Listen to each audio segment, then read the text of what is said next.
Hey, I'm Jeff Cohen. Everything you hear on WNPR, from local news and talk shows to the national programs you love, is made possible because of listener support.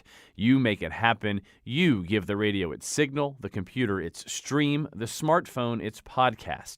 You make it so we can reach you wherever you are. We love that you listen, but we also need your dollars. Go to WNPR.org and click on Donate in the upper right-hand corner. Thanks for helping out.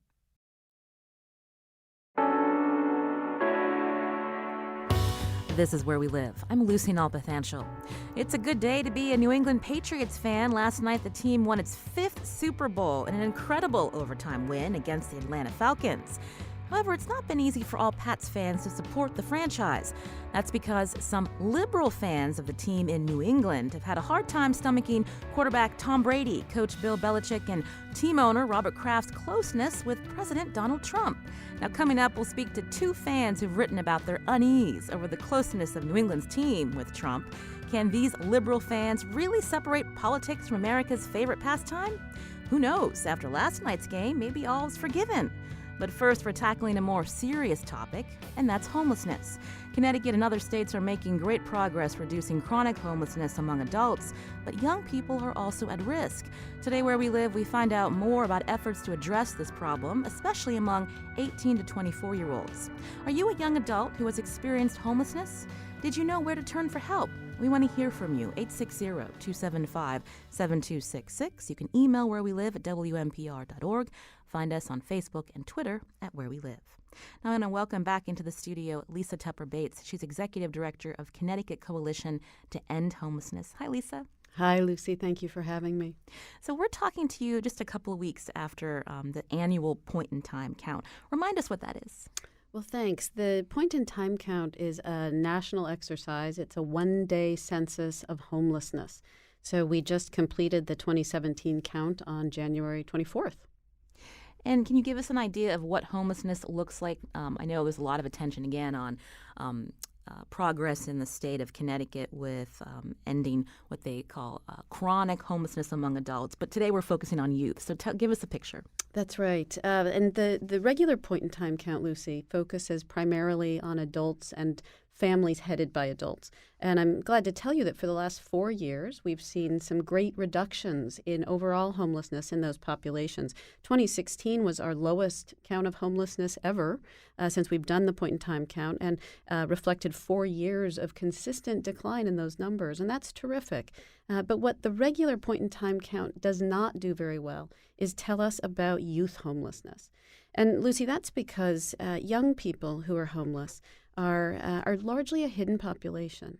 They do not seek the same services. They don't find or seek to find shelter in the emergency shelters that serve adults. So it is harder to count them. It's harder to find them. It can be even harder to connect with them to offer help. We're hearing stats from the U.S. Department of Ed that homelessness among youth and young adults has been increasing while chronic homelessness among adults is decreasing. Is that in fact true? And when we're talking about numbers, what does it look like here in Connecticut? Well, I would hesitate to be able to tell you whether it's increased in Connecticut, and that's largely because we don't have very good data in this area. The first statewide count of youth homelessness in Connecticut we completed in 2015. And that count gave us some really important information, but it's really a starting point. We found that about 3,000 youth were either homeless or unstably housed. And we also learned a bit about what their lives are like. 40% indicated that they had had no permanent place to live for over a year. 30% had a history of engagement with DCF. About a quarter had criminal justice involvement. And about 25% of those who were literally homeless were youth who self-designated as LGBTQA. And that tells us something important, I think. You mentioned the youth count. So again, explain to us, obviously point in time is one night or one day out of a year.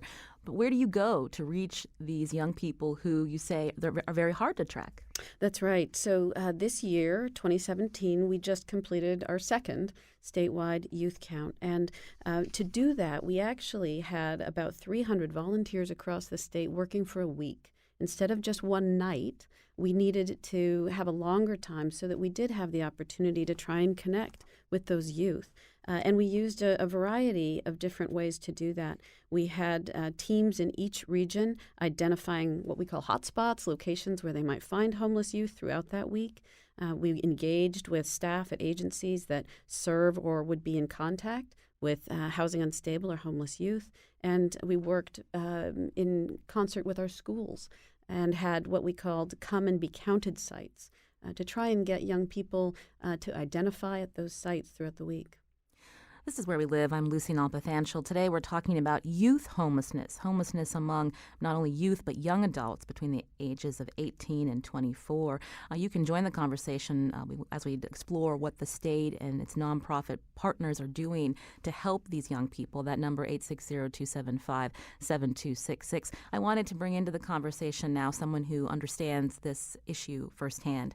Artemis Fontaine, a young person who's experienced homelessness, living, I believe, in Hartford now. Artemis, welcome to the show. Thanks for having me. So tell us when you first became homeless. Well, I first became homeless in late 2013, early 2014. It was just with a dispute with my parents, and one thing led to another, and I was living out of my car.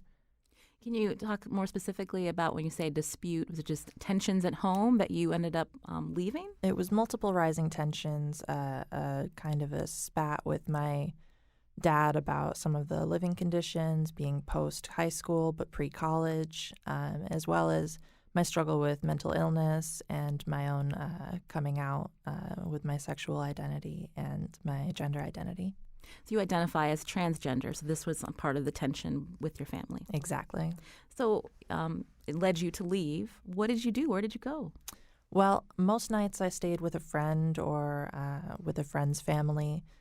But as time moves on, you kind of start running out of resources, running out of people who will welcome you into your home. And as that began to happen, I started moving more towards staying in my car, or I never got so far as to have to sleep outside, but ultimately that's what it would have boiled down to. And how old are you now? 21. So you must have heard that there are programs out there to help people, but maybe never imagined that you would be dealing with being homeless. Did you feel, was it hard for you to think about where do I go for help or who do I call? It was actually the furthest thing from my mind. I didn't feel that I needed help because I felt that it was a temporary situation, something that I could rectify by myself in a day, 2 days, a week. But it turned into a much longer bout, about 2 or 3 months. Lisa Tepper-Bates again is here. She's the executive director of Connecticut Coalition to End Homelessness.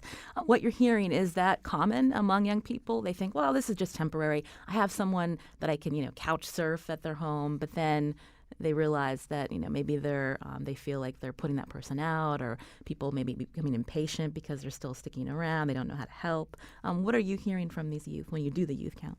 No, that's exactly right. And what we hear is young people who are, for various reasons, reluctant to seek help. Like Artemis, they might think, I'm going to take care of this. I'm okay. I can figure it out. Sometimes we see youth who do not want to identify as housing unstable because they're afraid they won't be able to stay in their school. Other youth might be concerned that if they identify to a teacher or another adult in a position of authority, that it might mean that DCF will be called in, and that's not something that they want. So there are a variety of reasons that we find that it can be very challenging to reach out to youth. And for that reason, Lucy, we're working with the schools to get that education out there for students and for teachers and for faculty and administrators so that they can understand what the legal rights of young people experiencing homelessness are, and so that those young people have a way to understand what resources there are to help them. And that information is built into what we call the School Engagement Packet, which we launched with Governor Malloy's help in Meriden in December. And it's available at the website that we have developed with the advice of young people with lived experience. And that website is youth-help.org. So resources for schools, resources for young people, and resources for organizations that may be working with folks like Artemis. Well, we just heard Artemis say that when she was struggling with not having a place to go, maybe staying with a friend, eventually sleeping in her car, again, asking for help, she said, was the furthest thing from her mind. So how do you engage with young people? I mean, you mentioned this tool with schools, but is that enough? I'll ask Artemis first what you think about that approach. So at the time that I was homeless, I wasn't in school. And in fact, I wasn't attached to any kind of institution. So reaching out to me would have been incredibly difficult. And I think that's why it's important that we have that emphasis on the schools, so that when you are in school and you hear about these things, then they make a lasting impression and you know that it's not shameful and it will be helpful to you. So I guess the next question is, so for the youth that fall where Artemis falls, like right after 18 to 24, how do you connect with them? Yeah, and that's right, Lucy. What we have to do to connect with other youth who, as Artemis, are out of school is work more creatively. And across the state of Connecticut, we are engaging with our communities to build specialized teams of all of the youth-serving agencies so that they can come together and share information on where might they be able to encounter young people who are homeless. How can they work together to reach out to those young people not engaged in school and re-engage them? Maybe they need to go back to school in addition to having help with housing. Maybe they need help to connect to employment services. So we are building these teams across the state, and those are called Youth Engagement Team Initiatives, or YETIs. And they drove the youth count, and we're going to build on that momentum, that tremendous effort of 300 plus volunteers in 65 cities and towns across the state to develop a better network so that there is help for young people like Artemis. So Artemis, how long were you, living in your car before you reached that breaking point, before you were connected to a nonprofit? So it definitely varied on the night. I actually didn't ultimately connect the first time that I was homeless. I actually had a family member reach out to me and allow me to stay with them for an extended period of time. But the second time around, I had never imagined that it would happen again. And at this point, I was ready to accept help. And once I was ready to accept help, it was easy to find it within a couple of weeks. And we're going to hear more about that program that helped you. It's with The Connection. Tell us a little bit about the group. So they're a fantastic little, well, not so little group. They are a rehousing program that allow people who have come into kinds of situations that I was in, and they give them a place to stay.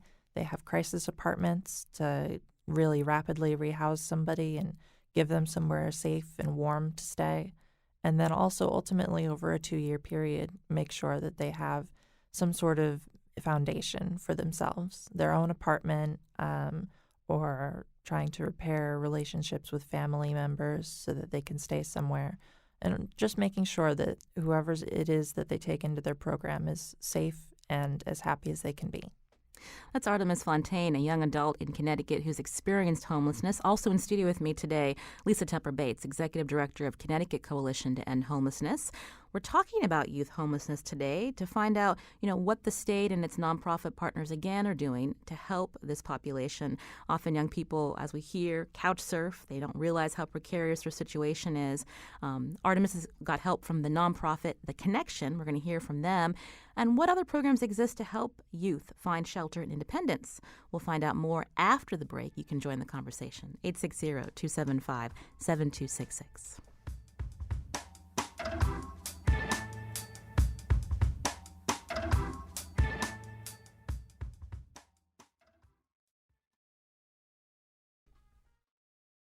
This is Where We Live. I'm Lucy Nalpathanchel. Connecticut's aiming to end family and youth homelessness by 2020. What does homelessness among young people look like? That's what we're talking about today. In studio with me is Artemis Fontaine. She's a Connecticut resident, formerly homeless, and she's participating in a program at The Connection called the START program. Also with me, Lisa Tepper Bates, Executive Director of Connecticut Coalition to End Homelessness. And joining us on the phone now is John Lawler. He directs the homeless youth and young adult services at the nonprofit The Connection Incorporated. John, welcome to the show. Hi, thank you very much for having me. So we've heard a little bit from Artemis about how she ended up homeless and how she ended up getting connected to the connection. Tell us about this nonprofit for our listeners who don't know about your history and how you're working with young adults. Sure. Well, our program started about 5 years ago, and we work with youth all across the state. We operate statewide. We're currently working with about 84 youth. I think we served just under 120 since July. And really, we work with individuals who are between the ages of 18 to 24 years old, who are homeless or unstably or unsafely housed.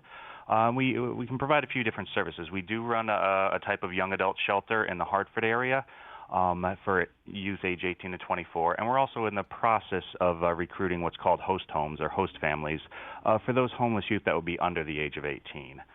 And the bulk of what our program does in the other program track is pretty much what's known as a rapid rehousing program. And what that is basically we work with someone between the age of 18 to 24 who's homeless. We help them to try to find an apartment of their choosing in the community. And we really try to, through case management services and also financial assistance, try to strip down some of the barriers towards kind of getting the stable housing. So we'll help them with the cost of security deposit. We'll help a young person with the cost of rent. And we can do this for up to a period about 1 to 2 years. But what we found works with working with this population is that the amount of financial assistance that we'll provide will gradually decrease over time. So that way they kind of get the growing sense of financial responsibility that comes with being an independent adult, or as I always call it, AKA the worst part of being an adult. So we do this along with pretty intensive case management services that are really tailored to the individual. A lot of work on what their goals are, what's going to help them get stable and kind of find permanency somewhere. And John, so and we know there's services for youth under 18, but the 18 to 24 the age group, so this often they're more vulnerable? Are there not as many services or not ways to connect with them?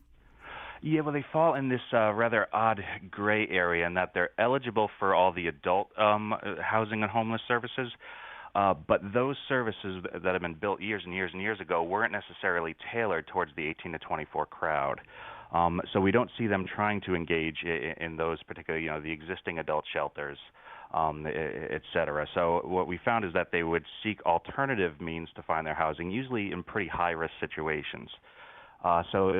Situations like couch surfing, living out of your car, et cetera. So with our particular program, we try to build, these housing services under the premise of what would someone between the ages of 18 and 24 want to engage in. So most of the programs that we run are fairly atypical for the homeless system, I'd say, in terms of how they're structured, how they're modeled. There's really a large youth governance part to our program where when we get stumped on something on the program level, we kind of put it out to the individuals who we're serving for guidance on how to structure it, how to fix it. And then I'll turn back to Artemis Fontaine again. This is a young person who's experienced homelessness, is getting help through the Connection, the START program.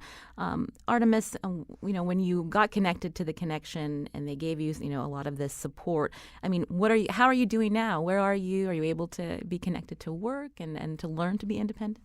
Yeah, so I'm actually working at a research institute on the other side of Hartford, the Institute for Community Research, as well as currently applying for colleges right now. So you've been able to find some success. Yeah, absolutely. And John, obviously you've been working with young people for some time.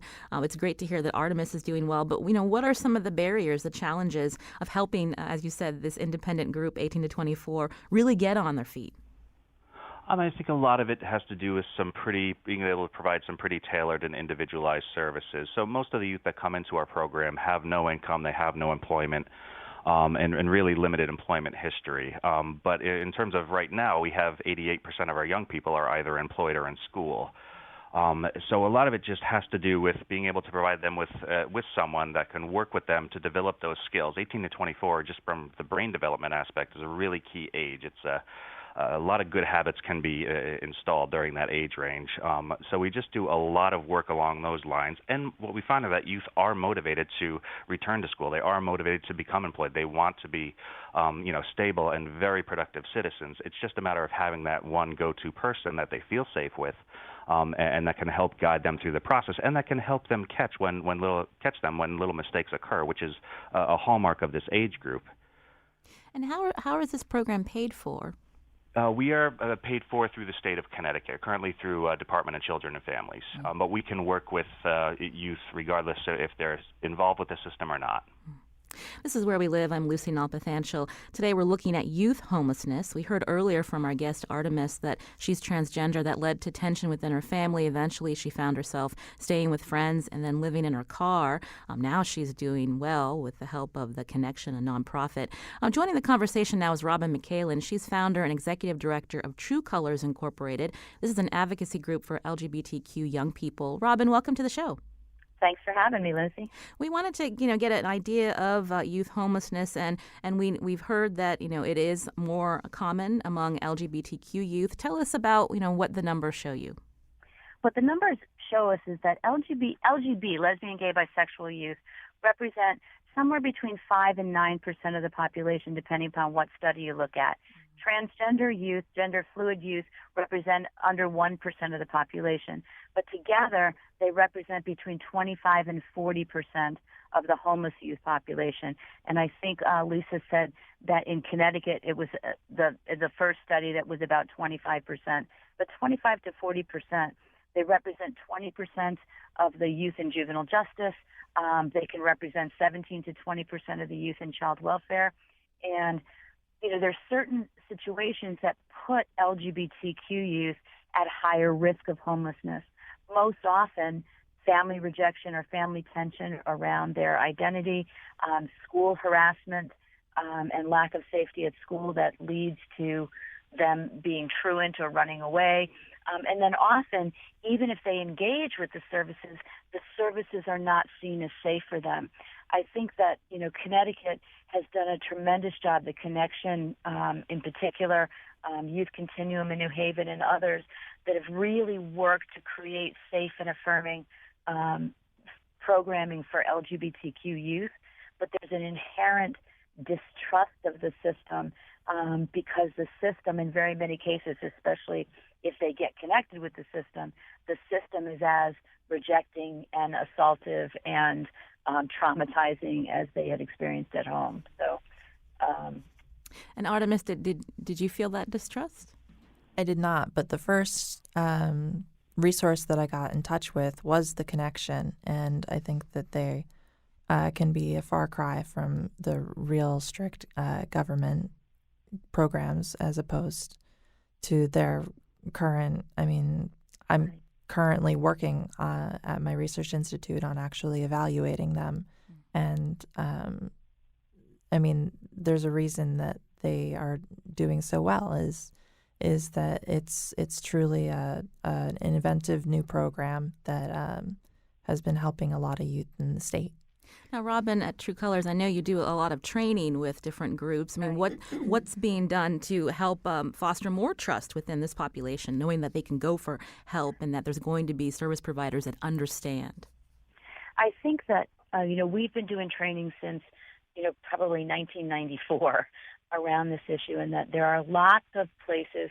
I think that the Connection, Inc. is really a model program in that they did an awful lot of training. They did an awful lot of feedback with the young people that they serve, that they've really, invested in serving the youth that they serve, as effectively as humanly possible. But one of the issues I think also is that there's just not enough beds. That we've got, I don't know how many, John, you probably know how many young people are on your waiting list, that it is really, there's the number of young people who need services exceeds the services that exist. And when they're on a waiting list, especially for LGBT youth where they may not have other family support or other places where they could go, some of our kids resort to survival skills that put them at pretty significant risk. Lisa Tepper Bates is here from the Connecticut Coalition to End Homelessness. We just have a couple minutes left. How does the state address not having enough of these beds to help these young people? Yeah, I just want to echo what both John and Robin said, and that is that we have too few of the emergency shelter beds, and we right now have too few of these slots in the terrific Connection program that is rehousing these homeless youth. The exciting thing, though, Lucy, is that Connecticut just won a $6.5 million grant from the federal government over 2 years, the largest grant awarded in the nation under the Youth Homelessness Demonstration Project. And to develop the program, to use those funds, we will be drawing on successful experiences like the Connections, listening to the voices of young people who have that lived experience, and seeking to build more resources so that we can respond to their needs and help them reach stability in housing. And I want to thank Lisa Tepper Bates, Executive Director of the Connecticut Coalition to End Homelessness. Robin, I'll turn to you real quick. So that's great that there's some money coming towards this initiative. Has the state been doing enough to help young people, especially LGBTQ youth? No. I think that there's people that are well-intentioned, but I think that there are still a lot of gaps specifically for LGBT youth, and specifically for youth 18 to 24, especially young people that are aging out of DCF, that a lot of the young people that are aging out of DCF have experienced tremendous amounts of trauma, have significant mental health issues, and it often, our experience is that often they're homeless within a year or two after aging out. So, I think there's a lot more that needs to be done. I think the transition from DCF to DEMAS, or the Department of Mental Health and Addiction Services, needs to be handled more effectively for young people. I think, that there's been more dollars that have been coming, and I know there's some projects that are happening that are going to specifically be targeting LGBTQ youth, and that's an exciting piece. But it sounds like we'll have to follow up then. I want to thank Robin McCallan, Founder and Executive Director of True Colors. Thank you so much. Thank you. Also, John Lawler, Director of Homeless Youth and Young Adult Services at the Connection. And we want to thank Artemis Fontaine. Thank you so much for coming in to share your personal story, and we're glad to hear that you're doing well and on a path of success. I appreciate the opportunity. This is Where We Live. I'm Lucy Nalpathanchel. It's our winter membership drive. If you appreciate this show and all we do at WNPR, we need your support. Here are two of my colleagues to tell you how. This is Where We Live. I'm Lucy Nalpathanchel. Coming up tomorrow, the super minds of super agers. On the next Where We Live, we'll find out what science reveals about this unique group of older adults. Plus, from brain teasers to non-credit courses, we'll take a look at strategies that actually work to keep your mind healthy and sharp. And no, we're not talking about crossword puzzles. Join us tomorrow on Where We Live. Now, somehow, I got conned into talking about the New England Patriots today. As someone who grew up in Western PA and whose blood at one time ran black and gold, it's obvious why I've never rooted for the Patriots.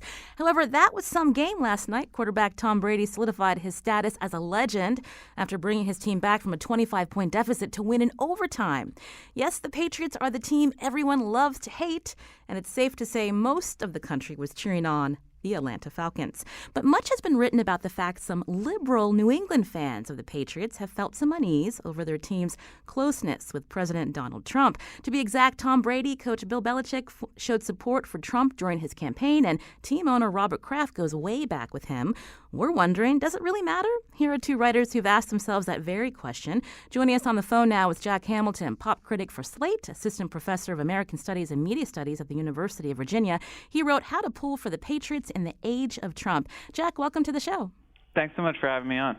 Also, Luke O'Neill, Boston-based writer for Esquire, author of the Washington Post piece, Rooting for Tom Brady Used to Be Easy Until Donald Trump Came Along. Luke, welcome to the show. Hey there, good morning. I understand, Luke, you were at the game last night. I was indeed, and it was a little hard getting up for the interview this morning after that, after everything last night. Well, we thank you for calling in anyway, but I'll start with Jack. So you're a Mass native. You live down in Virginia now? Yeah, I live in Charlottesville, Virginia. And you, not Patriots country. Not Patriots country. And you have always been a Pats fan, even back when they were pretty abysmal. Yeah, I grew up in the 80s and 90s when the Patriots mostly swung between mediocre and terrible. There were there were two Super Bowl appearances in that span, but both resulted in them being on the wrong end of blowouts. It was definitely for most of my childhood being a Patriots fan. I mean, I certainly rooted for them, but the idea that they were going to be successful was sort of an afterthought. And it all changed in '02. Yeah, definitely. That was certainly a huge turning point. Now, Luke, also a lifelong Patriots fan? Yeah, that's right. Probably for about 30 years or so, and certainly, lived through some bad times, like Jack said, but things have become a little bit better, since Brady came along. And you wrote, Luke, in your piece that you'd have conversations with your dad about Tom Brady. This is someone that you respected and idolized. Is that how your dad feels too? Yeah, we both love him, and anytime we talk about him, I mean, I'm sure you probably do this with Steelers greats over the years with your family as well, so you know how it goes. But it's just I don't know, it's just one of those like innocent traditions you can have with members of your family that if you want to avoid politics, it's a good way to do it. Unfortunately, we don't seem to be able to separate the two this season. Now, there have been some scandals in the past when we look at the Patriots' history, and that doesn't seem to matter if you're a Patriots fan, right? With this idea of Spygate and Deflategate most recently. Why is it different now that, obviously Tom Brady and Bill Belichick, also Robert Kraft, they all have this connection to Donald Trump. They're friends with him. They've openly supported him. Why does that matter? Well, to me, the Spygate and the Deflategate and all of that, I mean, it's pretty easy to, let's say, even if they were true, which I'm not necessarily admitting because I'm still a Patriots fan, it's, that seems like small stakes stuff and you can easily rationalize it away. But when we're seeing what's happening already under the first couple of weeks of President Trump, it's not the type of thing that you can just sort of, stick your fingers in your ears and close your eyes and pretend isn't there. And the fact is that, these three men are probably the three biggest celebrities that we have in New England, and they either lent their support to Trump's campaign or didn't say anything against it, which in my mind is almost the same thing. And Jack, how do you feel with this connection with Donald Trump and how that impacted your fandom? Yeah, I mean, I would echo what Luke said. I mean, I think that. Yeah, there's something, the sort of on-field controversies like Spygate and particularly Deflategate were just sort of so trivial and kind of ridiculous. Whereas this, and it's like still within the bounds of sports. It's just like this is something that's like sort of an on-field issue. And I think particularly for New Englanders, which is I think likes to think of itself as a sort of progressive bastion of the country. There was something really really distasteful about the sort of open kind of flirting with Trumpism. And then having this Super Bowl and this playoff run in the midst of the first few weeks of his administration, which have just been kind of catastrophic from a political and moral standpoint, I would say, has made it. Yeah, it's definitely. It's just the stakes are a lot higher. It's real life. It's outside the realm of just kind of like sports. And Luke, you wrote that it's been bothersome to you that Brady took this apolitical stance given some of the things that now President Trump has said during his campaign. For sure. And I don't even know for a fact that Brady, we really don't know his politics, but I do know that if you are not aghast or an opponent of Donald Trump, then that's politics right there. The fact that he's not saying anything one way or the other gives me the answer that I need. He's willing to overlook all of these problems that are, have already arisen under Trump's administration, and that's in itself is a political stance, and I find it just so disappointing because I don't think that Brady seems like a genuinely decent human being, and I know he does tons of charity work, and his wife seems like a lovely person and he's a great family man, but I just can't square that. There's just this cognitive dissonance at work with being friends with Trump. And by the way, I almost think it's worse to be friends with Trump than to have simply voted for him. And we don't know how they voted, right, Jack? Yeah, there's never, they've all stopped short of, they all stopped short of sort of openly, explicitly endorsing his candidacy, which has definitely left for, some kind of psychic wiggle room among myself and I think a lot of my friends. But yeah, we don't know how they voted, and Brady, I don't know Tom Brady at all personally, but from everything I've read about him, he definitely seems like someone who is not the most politically engaged. Yeah, like, do we really want to hear him talk politics? Yeah, that doesn't seem to be where his priorities lie. But I totally agree with Luke that there's something, for him to not recognize the sort of seriousness of playing footsie with this guy is kind of gross. And remind us, Jack, of what Coach Belichick did that was, I guess, surprising to people who think about him as, being very focused and, sticking, not maybe being very political, but during the campaign, he actually wrote a letter showing that, he was supportive of Donald Trump. Yeah, this is one of the weirder things that happened in this very weird campaign, I think. A few days before the election, Trump was at an event in New Hampshire, and he purported to read aloud a letter of support that Bill Belichick had sent him. And I think most New Englanders thought it was just Trump was actually lying. Certainly the letter that he quote-unquote read did not sound at all like anything Bill Belichick would write. It was layered with these Trumpian adjectives and, tremendous and sort of like this weird kind of weird language. But then Belichick confirmed that he had written a letter of sort of support to Donald Trump. I don't know if what Trump actually read was the letter that Belichick sent him, but yeah. This is where we live. I don't believe it myself. I still think that I'm a sort of a conspiracy theorist on this. I do think that Belichick did write him a letter, but I think Trump paraphrased it or, sort of put it through the Trump translator. And, totally. And Belichick is just sort of such a weird kind of private guy that he thought like correcting it would be make it more of a whole thing. So he just went along with it. Yeah, that's exactly how I feel too. I think that he kind of realized that, injecting any more sort of, controversy into it was just it would be a distraction from football. Right. This is where we live. I'm Lucy Nalpathanchel. I'm speaking with Luke O'Neill, a Boston-based writer for Esquire. He wrote a piece for the Washington Post called "Rooting for Tom Brady Used to Be Easy Until Donald Trump Came Along." Also, Jack Hamilton, pop critic for Slate, assistant professor of American Studies and Media Studies at the University of Virginia, author of How to Pull for the Patriots in the Age of Trump. So after last night's game, again, if you hate the Patriots, you hate them even more, even though I think quarterback again, Tom Brady is quite the legend now. And I was looking at my Twitter and Facebook feeds last night, and people, whether they hate or love the Patriots, this one obviously you can tell. He writes, a Pats win tonight is a win for Trump's America, so no pressure, Falcons. Also, another one wrote, I feel traumatized all over again watching the Falcons blow a completely winnable game to the Trump-loving New England Patriots. So my question for both of you is, obviously they're a dynasty. Does it really matter that, again, we have these very high-profile people within the franchise supporting Trump? Does it matter how they move forward? Do the fans care that you've got your 5th Super Bowl ring?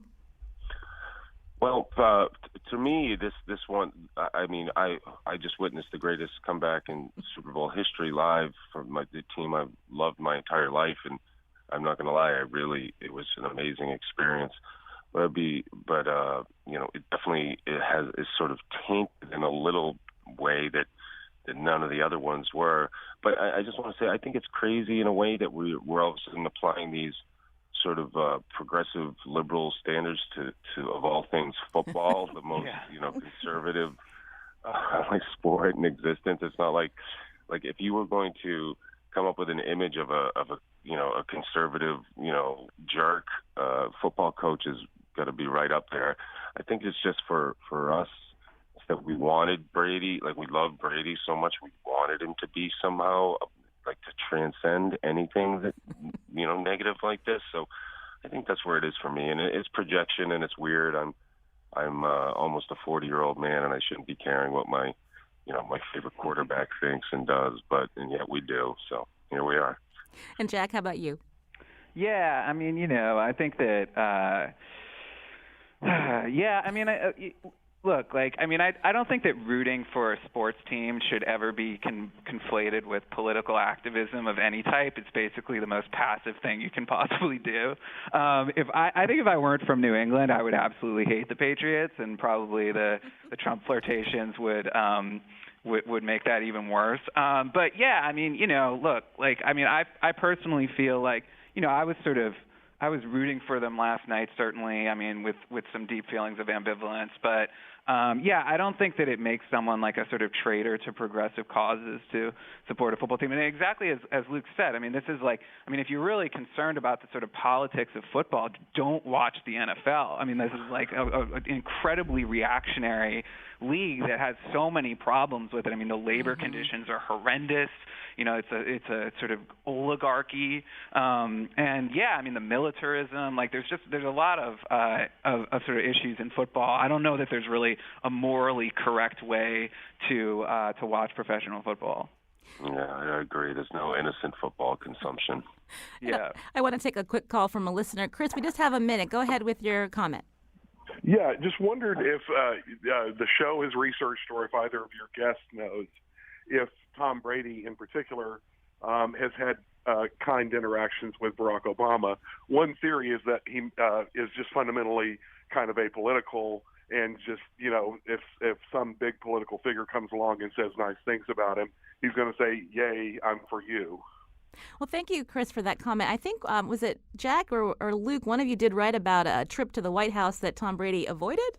Yeah, Brady skipped a visit. Go ahead, Jack. Sorry. Go ahead, Jack. Oh yeah, he skipped a visit. I think after the 2015 Super Bowl. He skipped the trip to the White House.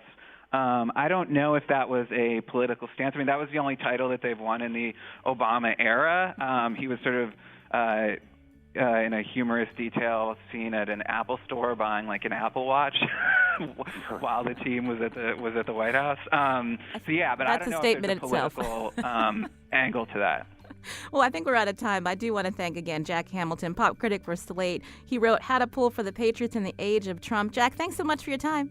Thanks so much for having me on. Also, Luke O'Neill, Boston-based writer for Esquire. He wrote for The Washington Post, rooting for Tom Brady used to be easy until Donald Trump came along. I don't know, Luke, after last night's win, maybe all's forgiven. Go Patriots, I guess. Well, thanks again. And thanks to our Steelers fan producer, Jeff Tyson, for pitching that segment. If you appreciate Where We Live, here's a number to call, and thanks.